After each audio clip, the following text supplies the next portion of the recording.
one statement, speaking of the Prime Minister, Narendra Modi, and the kind of leadership that he has shown over the last 10 years, and we are, of course, going into the elections now, is not an era of war. He said that at the SCO, he said that at the G20, and that was reflected in the consensus statement in New Delhi as well. I wouldn't ask you how difficult these 2 years have been, amidst these wars between Russia and Ukraine, and now for the last 5 months between Israel and Hamas, and the position that India has taken, the independent position of self-interest, and the kind of statements that we have heard from Europe, and the kind of mirror that you have shown to the world. How important is this self-interest, not compromising, just like you said at the Munich Security Conference, that India is being smart about having multiple options?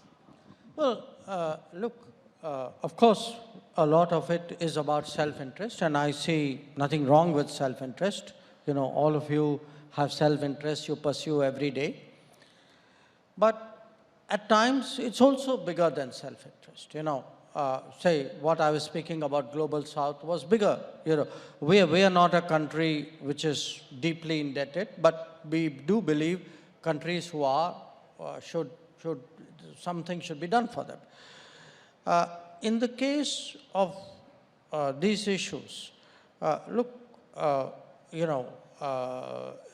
eventually the stand we took looked very natural, But you do go through that process of, okay, something has happened, what do we say, who do we talk to, what are the pressures, the counter pressures, the arguments.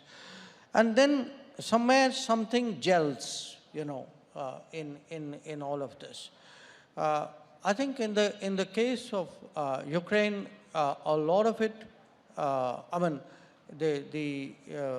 we were, at that time in the Security Council, okay? So the first, I was still actually on the flight back from France. I'd been meeting Macron the previous evening.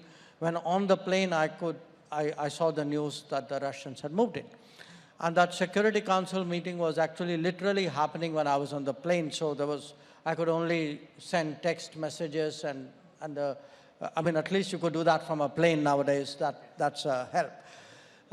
But from what initially became like, a political, I would say, a formulation, what is the messaging you are doing, once you moved fairly quickly into the sanctioning stage, Europe deciding that it was going to take some counteraction, then it actually became a different set of issues arose. And those issues had implications for our national growth, for our development, for the average citizen of India, And at that stage, that's when you actually look at your interest, you look at what others are saying, you look at, frankly, how consistent it was.